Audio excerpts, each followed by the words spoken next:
purple rise in the canyon. That's where I long to be with my three good companions. Just my rifle, pony and me. Microciné, bonjour ou bonsoir, ça va dépendre de l'heure à laquelle vous allez découvrir cette nouvelle émission. Pour la deuxième fois sur la chaîne, on va parler de Xavier Dolan. Et pourquoi on en parle? Parce qu'il y a un livre, un ouvrage collectif qui est édité dans la collection Champs visuels chez l'Harmattan. Le livre s'intitule Xavier Dolan, La folie des passions. Je le montre, le voici. Et dans le descriptif, bien évidemment, de la vidéo, vous trouverez toutes les informations qui vous permettront d'accéder, de vous procurer ce livre. Un ouvrage collectif dirigé par deux personnes, Shiva Fouladi et Jean-Max Méjean. Vous les connaissez, ils sont déjà venus sur la chaîne.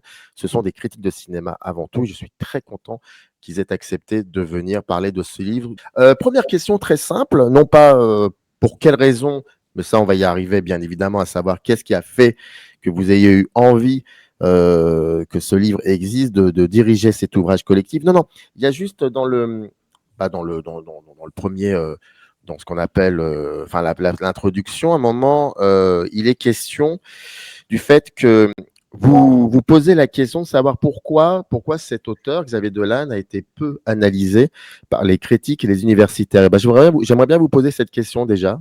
Qu'est-ce qui fait que c'est un cinéaste peu analysé par les critiques de cinéma et les universitaires? C'est un constat plutôt qu'une question. Je ne sais pas si c'est moi qui l'ai écrit, je me suis aperçu que justement... C'est pas parce qu'on cherche avant de dire à qui peut être intéressé par ce livre. Ah tiens, Xavier Dolan, personne n'a fait de livre encore. Non, la question reste ouverte. Alors, il y a évidemment plusieurs réponses possibles. C'est que peut-être il est encore trop jeune, ou bien les universitaires et les critiques ne l'ont pas pris vraiment au sérieux. On l'a vu un peu comme un Rimbaud qui est arrivé là et qui a bouleversé l'ordre du cinéma. Mais sinon, peut-être que Shiva a une autre réponse. Son cinéma a été considéré plutôt populaire et ça n'a pas intéressé plus que ça les chercheurs ou les critiques qui sont beaucoup plus dans l'analyse soutenue. On a trouvé qu'il y a beaucoup de choses à explorer dans ces films, beaucoup de choses esthétiquement parlant, mais peut-être que c'est tout à fait un hasard aussi et que parce que depuis qu'il était jeune, il a commencé à faire ses films et montrer ses films à Cannes jusqu'à aujourd'hui. À part Mommy qui a fait un grand succès, aucun de ses films a fait juste la fin du monde quand même. Un très grand succès critique ou quelque chose qui bouleverse esthétiquement le point de vue des critiques, quoi. Mais moi, je pense qu'il n'y a pas de raison, moi, je ne vois pas de raison à proprement parler pourquoi il y avait pas de livre avant le nôtre. Moi, je peux, pour répondre toujours à Samir, il y a peut-être aussi le fait, alors là, ça, je le développe au moment où j'y pense, hein, ça va peut-être pas être très clair, peut-être le fait qu'on ne peut pas le rattacher à un courant cinématographique, voilà.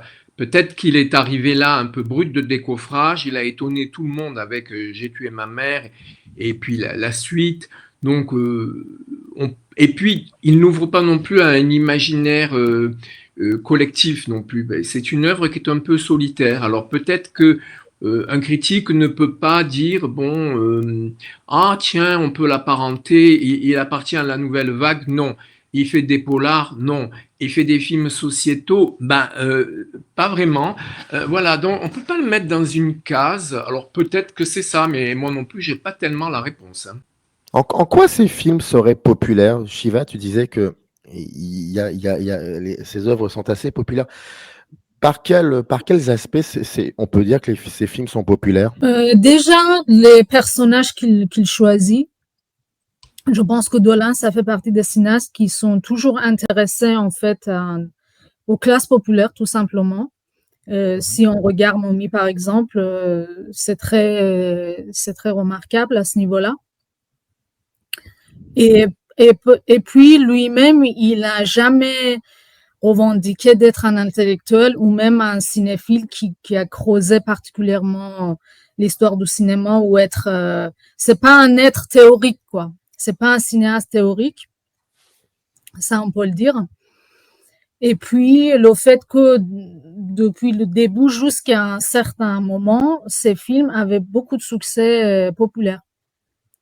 Et après, on peut voir qu'après, c'est de moins en moins le cas pour ces derniers films, jusqu'à ce que même ça l'a poussé au renoncer un peu au cinéma et au dire que ça ne m'intéresse plus de faire des films. Sans doute les échecs de ces derniers films jouent un rôle dedans. Ah oui, après, oui, peut-être qu'il faut s'entendre sur ce que on met derrière populaire. Alors, populaire pas au sens qu'il fait des entrées, hein, c'est pas quand même des films qui font beaucoup d'entrées. Bon, il fait des entrées, hein, mais c'est pas un film. Disons, on passe dans la rue, on demande à quelqu'un, vous connaissez Xavier Dolan? Je suis sûr que la moitié des gens diront, oh, bah non, je vois pas, ça me dit vaguement quelque chose. Donc, au sens populaire premier, non. Alors après, est-ce que c'est quelqu'un qui s'intéresse au peuple? Oui, parce que ce sont des films qui parlent de sujets qui sont inscrits dans la société. C'est souvent les relations familiales, surtout avec la mère, qui est toujours pratiquement au centre du récit. Donc, ce sont des genres de problématiques qui peuvent intéresser tout le monde. Donc, du coup, là, je suis d'accord, on peut dire que c'est un cinéma populaire. Mais attention, ce n'est pas un cinéma populiste, parce qu'il a beau partir d'idées que tout le monde peut vivre dans sa vie, qui était peut-être la base de ce qu'on pourrait... C'est pour ça l'affiliation, enfin, elle est un peu difficile à voir, mais entre le néoréalisme italien, et notamment Fellini, que je connais bien, et Xavier Dolan, parce qu'il parle aussi, comme les films néoréalistes, il parle un peu du tissu social et des liens qui unissent ou désunissent les gens. Et c'est en ce sens que je crois, on peut dire que son cinéma n'est pas intellectualisé, pardon, il est beaucoup plus populaire, mais au sens noble du terme, voilà. Quand il surgit comme ça en 2009 avec J'ai tué ma mère en 2009 au Festival de Cannes, à la quinzaine des réalisateurs, pourquoi il suscite autant d'adhésion critique à ce moment-là? Après, c'est un fraîcheur, comme on a dit dans le livre.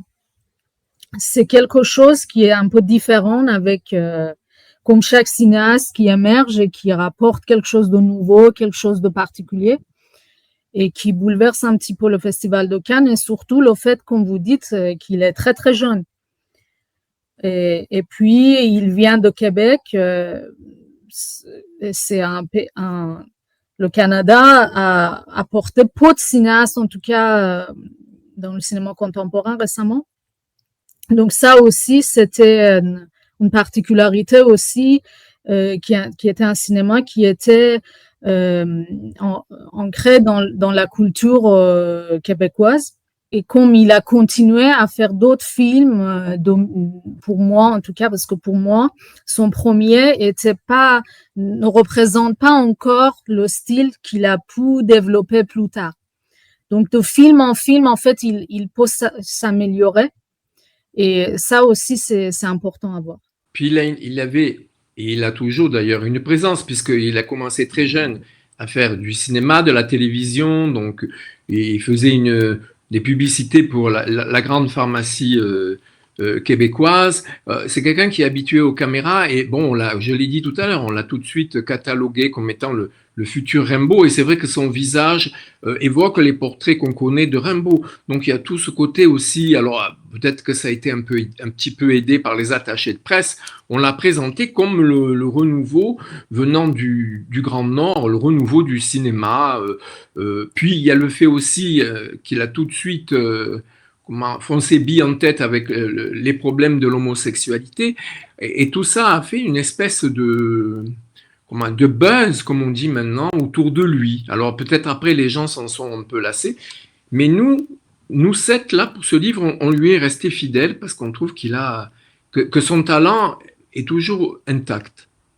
Tu veux dire comment l'homosexualité peut être un problème pour les homophobes? C'est ça dont tu veux parler? Non, disons que c'était une époque où l'homosexualité était pratiquement dans toutes les bouches, et puis il y a beaucoup de films films gays, de films consacrés à ce problème. Donc lui, il arrive avec ça. Il ne s'en cache pas et il n'en fait pas non plus un fonds de commerce. Après, Puisqu'il a refusé la Queer Palm là je crois que c'était pour Mathias et Maxime. Donc pour lui, c'est quelque chose. Moi, je trouve que ce garçon, enfin moi je le connais pas évidemment, mais c'est quelqu'un qui est entier, qui est naturel. Et je crois que c'est ça qui a plu tout de suite aux gens. juste, je voulais dire une chose. Peut-être le mot problème n'est pas le meilleur mot, et on peut dire problématique. Problématique, oui. La question qui s'oppose autour de l'orientation sexuelle. Ou la thématique, oui, voilà. Et vous évoquez Arthur Rimbaud. Est-ce que dès son premier film, il y a, comme cela chez lui, une envie de destruction aussi de certaines formes déjà acquises depuis 20-25 ans, et donc il va renouveler certaines formes de et qui vont dessiner son cinéma. Est-ce qu'il y a un peu de cela aussi? C'est notamment, je pense, que après Jean-Max va développer plus, mais c'est par sa jeunesse déjà, une énergie débordante et en volonté d'apporter une nouvelle forme, ça c'est sûr. Et aussi la poésie de son cinéma. Mais peut-être que la comparaison est venue à la bouche ou à la plume des gens comme ça, 19 ans, jeune, beau garçon, etc. Bon, égal Rimbaud. Mais si on creuse un peu, effectivement, il y a du fait, sur le plan de l'inspiration, déjà, vous savez que Rimbaud était tout le temps, parce qu'il appelait The Mother, il était tout le temps en lutte contre sa mère. Bon, déjà, lui, il entre bille en tête avec des rapports conflictuels, avec une mère aimée et abhorrée en même temps. Il y a également cette langue un peu, on avait un peu l'habitude, on connaissait les films de Daniel Arcand et tout le cinéma québécois qui est excellent, les chansons québécoises. On connaît bien un petit peu quand même, mais pour nous, c'est une autre France un peu étrange là-bas dans la glace, et ce langage qui est à la fois poétique et étrange et qui est inhabituel. En plus, bon, on peut pas dire évidemment que c'est la comparaison qu'on peut faire avec le style de Rimbaud, mais Rimbaud aussi a forgé un nouveau langage. Hein. Il a abracadabrantesque, par exemple. C'est lui qui l'a remis. C'était un vieux mot qui était perdu dans les dictionnaires. Il l'a remis au goût du jour et c'est revenu beaucoup plus tard ici en France, dans la bouche d'un premier ministre. Voilà. Donc, c'est quelqu'un qui, un peu comme Rimbaud, qui a un côté provocateur aussi, quand même, il faut le dire. Un ouvrage, je disais au début de l'émission que c'est un ouvrage collectif. Donc, je vais me permettre quand même de citer et les chapitres, mais aussi les auteurs et autrices qui ont participé à cet ouvrage collectif. Donc, après une présentation dans l'univers de Dolan, il y a donc deux autres parties, les obsessions dolaniennes et le retour donc sur quelques œuvres. Dans les obsessions dolaniennes, il y a un texte qui s'intitule Dolan ou les beautés polysémiques. Alors, c'est par Hugo Dervisoglou, j'espère que je prononce bien. La folie des passions, c'est toi, Shiva, qui l'a écrit. Ensuite, Etcheumo, des amours imaginaires à Tom à la ferme, en passant par ma vie avec John F. Donovan et Mathias et Maxime, par toi, Jean-Max Méjean. L'éducation sentimentale de Mathias et Maxime, ou l'homosexualité dans Mathias et Maxime, par Caroline Mazoc. Et ensuite, vous revenez sur quelques œuvres, donc Laurence Anyways en 2012, Xavier Dolan, militant du YEL, malgré lui, par Caroline Mazoc. Juste la fin du monde, huis clos sur l'incommunicabilité, par Jean-Max. Ma vie avec John F. Donovan, un film éclaté, rêvé, par Alexis Leroy. Mathias et Maxime, le dur désir d'être aimé, donc par Jean-Max. Xavier Dolan, d'Indochine à Adèle, parce que aussi vous questionnez bien évidemment les clips réalisés par Xavier Dolan. C'est un texte écrit par Bernard Longeon.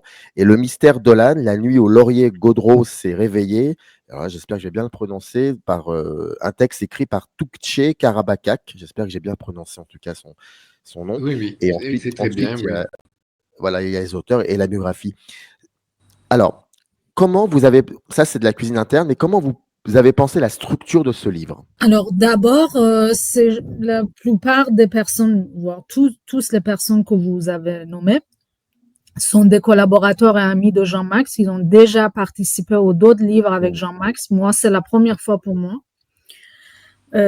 Après, la façon qu'on a commencé, c'était répartir lors des réunions ensemble, de répartir des films et de se dire chacun va s'intéresser à quel film, va écrire sur quel film et sous quelle forme. Et après, quand les textes sont arrivés, on a pensé à faire, on s'est dit d'abord, est-ce qu'on va faire une forme chronologique? On va faire film par film, mais comme il y a des articles, en fait, comme l'article de Hugo, surtout, qui n'étudient pas un film en particulier, mais c'est un texte théorique, plus dans le sens plus large. Il fallait inventer une forme, une structure pour pouvoir s'intégrer tous ces textes-là, les textes comme le mien par exemple, qui s'intéressent à 2 films, ou les textes qui sont plus larges, des textes qui sont sur les clips, la série, etc. Donc on s'est dit qu'on va faire 2 chapitres essentiels. Il y a des textes qui traitent un thème dans les films, dans plusieurs films, et un chapitre après pour les textes qui sont plus concentrés sur les films. Il y a 2 manières il y en a certainement plus de 2. Mais enfin bon, disons, moi, pour faire simple, je considère qu'il y a 2 façons de réaliser un livre collectif. Soit on arrive avec celui qui est à l'initiative ou qui est le directeur, entre guillemets, ou la directrice. Il vient avec des idées très définies, on va traiter tel film, telle thématique, etc. Je ne peux pas dire que moi j'arrive les mains dans les poches. Je dis, tiens, pourquoi ne pas faire un livre sur Xavier Dolan? Et alors, du coup, on se réunit et moi, je trouve que là, c'est quand même assez équilibré parce que il faut dire qu'il a une filmographie il a que 8 films et une série pour le moment et 3 clips. Donc ça va, c'est pas comme quelqu'un comme Woody Allen qui a dépassé les 40 films, je crois. Hein. Oui, mais donc ça va. Donc on a pu aborder 8 films en peu de temps aussi, c'est ça? 8 films en peu de temps, oui, allez, on va dire en 12 ans, non? Oui. Et puis après, cette idée aussi qu'il voulait abandonner le cinéma, on avait commencé à l'écrire lorsqu'on a appris cette horrible nouvelle. Il faut dire qu'on a été quand même assez déstabilisé parce que, alors après, est-ce que c'était un effet d'annonce? Est-ce que c'était un coup de grisou? Je n'ai pas très bien compris parce qu'en fait, il revient au cinéma, mais en même temps à la série. En fait, je comprends plus rien, mais enfin bon, le fait est qu'il continue à créer, c'est déjà ça. Et à être acteur aussi. Oui, d'ailleurs, il y a un film avec lui en tant qu'acteur, va sortir bientôt, L'Inconnu. Il sort aujourd'hui, là. Ah ben voilà, aujourd'hui. Oui, de Stéphane de Moustier, exactement. Oui. Mais c'est ça qui est intéressant parce que on peut pas arriver comme ça avec l'idée uniquement de dire voilà, on va écrire un livre sur la filmographie de Xavier Dolan. Non, il y a aussi quelque chose peut-être de assez personnel, il y a dans ces films certainement des aspects, des thématiques, une manière aussi de regarder le monde qui vous convient, qui vous intéresse, qui vous accompagne. Est-ce qu'il y a aussi de cela qui fait que vous avez eu envie donc de diriger cet ouvrage collectif, d'en parler avec d'autres, de poser des idées, des réflexions sur la table, des pistes, et de voir un peu où le livre va nous emmener, va vous emmener? Est-ce qu'il y a aussi de cela? Alors moi, j'ai d'une manière générale une approche assez personnelle et intime au film. Quand j'écris des critiques, c'est peut-être un défaut, j'en sais pas. Mais dans mon texte, vous voyez que je parle de hypersensibilité dans 2 films de Dolan. C'était un aspect qui m'intéresse beaucoup. Et donc, oui, je sens quelque chose qui m'émeut. En tout cas, dans ces 2 films-là, et surtout le 2e, que je trouve que c'est un remake de premier, mais en beaucoup plus élaboré. Donc, oui, c'était pour moi hypersensibilité le point d'accroche. En fait, alors au départ, on finissait de travailler sur Piala, le livre, et puis comme j'avais rencontré Shiva qui m'avait interviewé, enfin bon, c'est la fraternité des critiques, ça, c'est ça que je trouve bien dans ce métier, c'est que quand même... C'était par rapport au livre sur Keshish qu'on s'est rencontrés. Ah ouais, il y a d'abord eu Keshish mais Keshish, lui, il était écrit, et lorsque vous m'avez contacté pour en parler, et après, à ce moment-là, je me suis mis à penser à Piala, et le livre était presque fini. Lorsque j'ai dit à Shiva, ou je ne sais plus comment ça s'est passé, bon bref, qui aurait aimé y participer, mais bon, c'était trop tard, le livre était sous presse, alors je lui ai dit, mais le prochain, c'est, je pense, à Xavier Dolan. Et alors moi, en fait, ce qui me plaît chez Xavier Dolan, c'est ce que j'ai expliqué à la soirée au MacGuffin l'autre soir. Je me suis vu en vidéo, j'ai dit, mais oh là là, j'avais l'impression de raconter des trucs un peu baroques. C'est là, tous les cinéastes auxquels je me consacre, moi, partent tous de ma passion pour Fellini. Alors, évidemment, la passion pour Xavier Dolan, on voit pas trop le rapport avec Fellini, bien moi je le vois. J'ai parlé tout à l'heure de néo-réalisme, mais ce que j'aime bien chez Xavier Dolan, c'est son culot en fait. Il n'a pas froid aux yeux et c'est quelqu'un qui crée son monde un peu d'ailleurs. Bon, c'est beaucoup moins, comment dire, baroque, c'est beaucoup moins, ça fait moins appel à toutes les mythologies et à toutes les croyances et à tout l'art que brasse Fellini, mais il y a chez lui une façon de restituer son monde intérieur et que je trouve très intéressant. Il y a un moment dans un des textes où on s'interroge dans le plan dolanien. Et le plan dolanien, cette particularité qu'il y ait donc à l'intérieur même une forme de réalisme, mais ce réalisme est conjugué, est associé, pardon, à du lyrisme. Donc, ce qui donne parfois quelque chose d'assez suspendu. C'est-à-dire qu'on voit que c'est un cinéaste qui questionne le monde dans lequel il vit, donc il essaye d'y apporter une dialectique du réalisme, mais en même temps, il ne peut pas s'en empêcher de transformer cela en quelque chose de lyrique, notamment, et c'est ce qui est dit dans le livre, à travers les personnages, à travers ces personnages, qui est un aspect fondamental. Clairement, pour moi, c'est un cinéaste qui s'intéresse avant tout à l'humain, au visage. Je le dis dans mon texte aussi. Le reste, c'est le décor, mais les acteurs sont très importants pour lui, comme lui-même, il est acteur.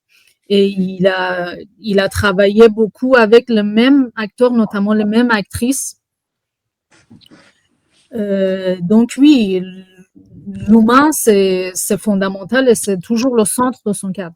Effectivement, il y a un très grand travail aussi sur les acteurs. On sent qu'il les aime, étant lui-même acteur. Et il y a un petit exemple, en fait, moi, qui m'a toujours fasciné, c'est quand il a tenu à jouer lui-même, à interpréter lui-même le rôle donc de Maxime dans Mathias et Maxime, et il s'est fait grimer une énorme tache de vin sur le visage, un peu à la Gorbatchev.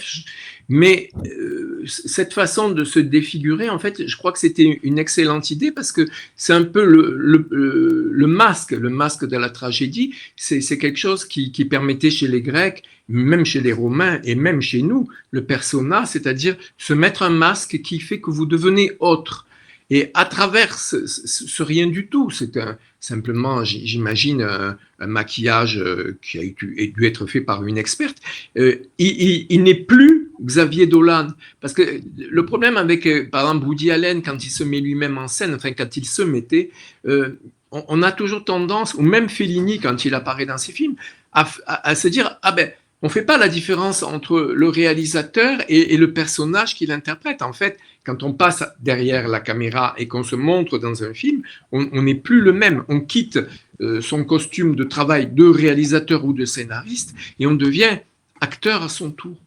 Et cet amour des acteurs, on le voit dans chaque plan, et celui, je trouve, c'est juste la fin du monde, l'adaptation de la pièce de Lagarce. Il a réussi, enfin, je l'expliquais l'autre soir, je ne veux pas parler trop longtemps, mais je trouve qu'il a réussi là à maîtriser parfaitement ces acteurs qui en plus avaient un passé, avaient une image, étaient bankable, comme on dit. Bon, et évidemment, c'est Gaspard Ulliel qui est maintenant malheureusement décédé, et je trouve que c'est lui qui marque le plus le film, et je sais que Xavier Dolan a été très meurtri par la mort de cet acteur qui avait quelque chose à la fois d'humain et de transcendantal. Page 40, le texte sur l'homosexualité, je te cite, pardon, Jean-Max. Tu écris, c'est quelque chose d'assez court, oui, c'est par rapport au refus de la Queer Palm. Tu en as un peu parlé au début de l'émission, donc tu écris, mais ce choix sexuel qui s'est sans doute imposé à lui ne le fait pas appartenir pour autant à ce qu'on appelle la communauté gay, qui en fait n'existe pas et ne devrait pas exister puisqu'elle tend plus à créer du communautarisme qu'à intégrer ses partisans à la dite société. Lorsqu'en 2012, à Cannes, on a attribué la Queer Palm à son film Laurence Anyways, Xavier Dolan n'a-t-il pas défrayé la chronique, lui l'enfant chéri du festival, en se démarquant des brebis bêlantes emmenées par les médias, en déclarant haut et fort que de tels prix existent me dégoûtent. Quel progrès y a-t-il à décerner des récompenses aussi ghettoisantes, aussi ostracisantes, qui clament que les films tournés par des gays sont des films gays? On divise avec ces catégories, on fragmente le monde en petites communautés étanches. La Queer Palm, je ne suis pas allé la chercher, ils cherchent toujours à me la remettre, jamais. L'homosexualité, il peut y en avoir dans mes films ou il peut ne pas y en avoir. Ça, c'est un extrait d'une interview qu'il avait accordée au Point le 22 septembre 2014. Deux questions en cela. Première question, est-ce que ce qu'il dit pourrait peut-être définir, pas forcément sur l'homosexualité, mais sur d'autres thèmes, la manière qu'il a d'aborder des thèmes dans ses films, cette façon de parler de l'homosexualité, premièrement. Et deuxièmement, c'est très intéressant parce que oui, il trouve cela communautariste et en même temps, même si c'est différent, c'est à un degré moindre, totalement différent, mais en même temps, quand on dit Xavier Dolan, on pense aussi à une famille, la famille de Xavier Dolan. Je ne parle pas de sa famille biologique, je parle de la famille d'acteurs, d'actrices, de techniciens, de techniciennes, des choses comme ça. Donc j'ai l'impression que la notion de famille dans ce sens communautaire est très importante pour lui. Deuxièmement, ce qu'il dit, la manière qu'il a de le dire, est-ce que finalement ça définit aussi sa manière d'aborder ces thématiques dans son cinéma? Et une troisième question, mais ça sera pour plus tard. Non, juste, après je vais laisser parler Shiva parce que j'ai peut-être trop parlé. Non, juste, c'est au sujet quand même, il faut le dire, c'est pas n'importe quoi, c'est à côté, au sujet de Laurence Anyways. Et Laurence Anyways, si on le regarde bien, évidemment en filigrane, il y a le problème de l'homosexualité, parce qu'un homme qui est professeur de lettres, qui d'un coup arrive en classe habillé en femme, pose question quand même, hein, bien sûr. Donc ça pose la question du genre, est-il un homme, est-il une femme, etc. Enfin, toutes ces questions dont on nous rebat les oreilles actuellement. Mais en même temps, il faut quand même pas oublier que tous les deux ont des prénoms qui peuvent être à la fois féminins et masculins, c'est-à-dire lui et sa femme, et qu'ils ne se quittent pas, et que c'est pas pour autant qu'il devient une femme qui va devenir homosexuel ou homosexuel. Donc je crois que dans ce film, il dépasse le débat purement genre, c'est-à-dire ah bah tiens, je vais devenir une femme parce que j'ai envie d'éprouver les sentiments qu'ont les femmes, mais en même temps, c'est pas pour ça que je vais devenir homosexuel. Donc c'est très labyrinthique. Sur le problème de Laurence Anyway, le sujet du film, c'est pas un traditionnel film gay, c'est pas l'histoire d'un monsieur qui se sentait attiré par les hommes et qui d'un seul coup décide de changer de sexe. C'est pas ça du tout le sujet. Le sujet, c'est peut-on rester homme, avoir des sentiments qui sont proches de la féminité et en même temps rester proche de sa femme, qui du coup sa femme va souffrir du fait elle n'est pas homosexuelle, elle n'est pas lesbienne, elle va se sentir frustrée de vivre avec un homme. C'est labyrinthique, hein, mais le thème n'est pas aussi simple que premier film queer ou premier film gay. Non, ça va beaucoup plus loin, c'est plus ontologique, je dirais. Le texte de Caroline est très intéressant justement là-dessus. Voilà, c'est Caroline qui a écrit donc sur Caroline parle de complexité en fait de sujet de film. Moi, je me suis plutôt recentré sur les miens, sur justement le désir homosexuel, et j'ai appelé ça le dur désir d'aimer, en fait. C'est pas le dur désir de durer de Lacan, c'est le dur désir d'aimer, mais ça concerne aussi bien les gens qui sont hétérosexuels que les gens qui sont homosexuels ou les gens qui n'ont pas de sexualité. Parce que aimer quelqu'un, c'est toujours se mettre en porte-à-faux et c'est toujours quelque chose qui va à la fois vous remettre en question, et je crois que c'est ça que montre bien le cinéma de Dolan, c'est cette lisière fragile, ce monde, cette espèce de corde de funambule sur laquelle nous marchons et de laquelle nous pouvons toujours tomber. Et cette notion de famille, est-ce qu'elle est très, très importante chez lui? Et ce qui est encore plus intéressant, c'est que pour Juste la fin du monde, il change complètement de famille, voire même de géographie. C'est-à-dire que ce sont des acteurs français, actrices et acteurs français, françaises. Et ça dit quoi, ça, exactement, dans son cinéma à ce moment-là? Et c'est un film qui est vraiment sur une famille. Alors peut-être était-ce parce que la production était française, ça arrive aussi. Peut-être était-ce parce que la pièce est française, La Garce. Peut-être avait-il très peur parce que c'est son ami qui lui en avait parlé. J'en parle dans le livre. Son amie comédienne. Et longtemps, il avait refusé. Puis un jour, il s'est dit, mais oui, je vais mettre en scène Juste à la fin du monde. Et je crois qu'il a eu une riche idée. Au fond, quand on revisite ces 8 films,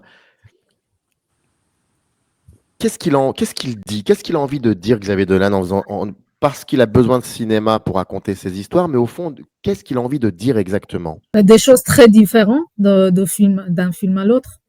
Mais le plus important, c'est le rapport à la mer, parce que c'est une question qu'il a toujours traversée, qui le traverse beaucoup depuis le début de son cinéma, et la complexité des rapports amoureux. Et moi, je pense aussi que c'est quelqu'un qui va nous étonner. Là, je sais qu'il commence ce film sur, je sais pas, les serial killers pendant les années punk en France.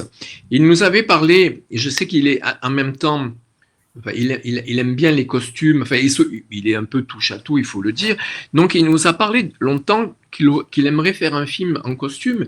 Et là, je ne sais pas si nos auditeurs savent que son film préféré, je le répète, parce que j'en suis très fier de l'avoir découvert, c'est quand même Le Guépard de Visconti. Alors quand on voit ces films, évidemment, mais moi je crois que dans 10 ans, peut-être dans 20 ans, hein, si Dieu lui prête vie et me prête vie aussi à moi, hélas, peut-être il va nous surprendre avec un film d'une aussi haute tenue que Mort à Venise ou Le Guépard. Voilà, parce que son modèle, c'est pas Fellini, Nobody is Perfect, c'est Visconti. Et là, on voit pas dans son cinéma l'influence de Visconti, mais elle est en gestation.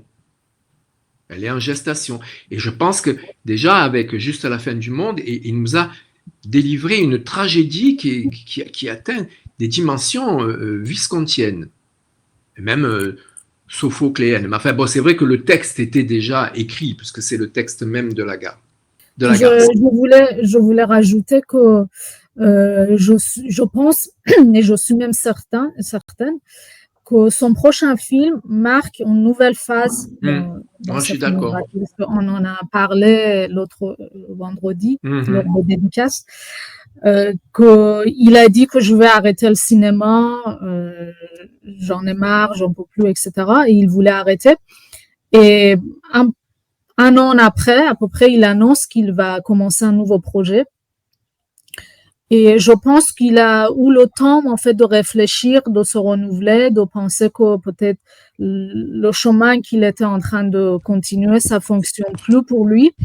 Et donc, je suis personnellement très curieuse de voir le résultat de prochains films. Je pense que ça sera assez différent et ça va nous surprendre. C'est étonnant que tu dis ça parce que page 37 dans le texte que tu écris, tu dis « Si l'on pense que certains cinéastes réalisent toujours le même film avec des variations plus ou moins importantes, revenons à Ingmar Bergman, dans le cas de Mommy, l'exercice atteint un niveau plus élevé, repartir d'une base familière, maîtriser l'enjeu et le contexte qui le filme ont permis à Dolan d'explorer de nouveaux potentiels en matière d'image, de se concentrer davantage sur son langage visuel et d'accentuer ses parties prises esthétiques. » Est-ce que Mommy serait plutôt le début de la deuxième phase? Parce que toi, tu nous disais que le prochain film qui va arriver, ce sera peut-être c'est une nouvelle phase. Donc, est-ce que Mommy a ouvert une brèche, une deuxième phase? Oui, je pense qu'on peut le dire.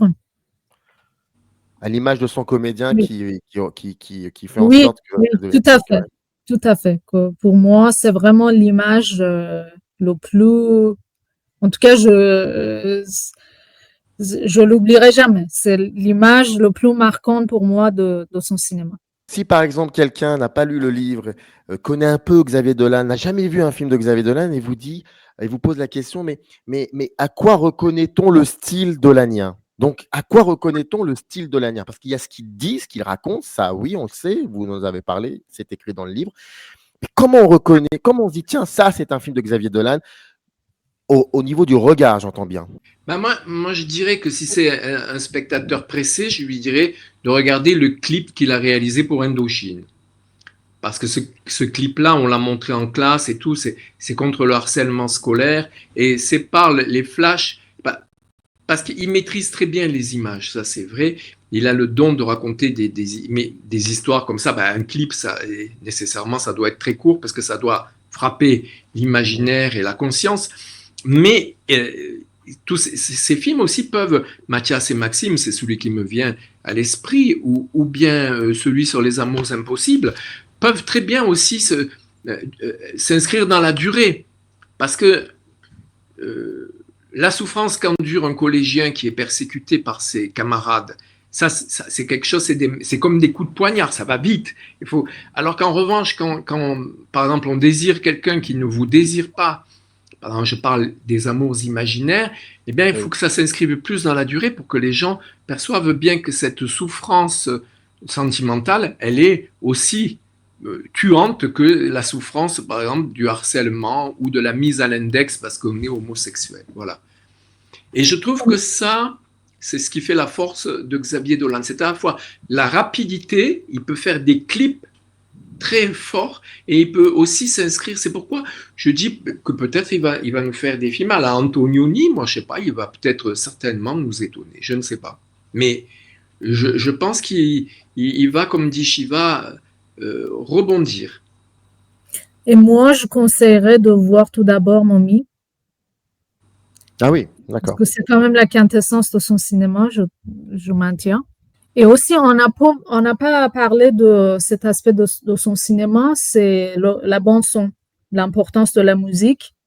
Et non seulement la musique, mais aussi le langage, la façon, les dialogues, et son attachement aussi au langage,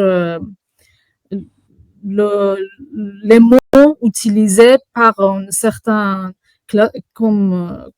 comme il le dit lui-même et qu'on a parlé aussi dans le livre, une certaine classe populaire québécois. Donc, il y a certains mots, certaines expressions spécifiques qui sont très importants pour lui et qu'il utilise tout le temps dans ses dialogues. Ça aussi, c'est très important à souligner. Est-ce que Dolan ne serait pas un écrivain frustré? Je pense pas. Je pense pas parce que l'image est très importante pour lui. La mise en scène. Donc, je pense pas qu'il aurait pu exprimer tout ce qu'il veut exprimer seulement par le texte. Il y a une séquence. Les acteurs, tout ce qui est la mise en scène, le jeu. Donc, il a besoin d'incarner le texte par toute une mise en scène.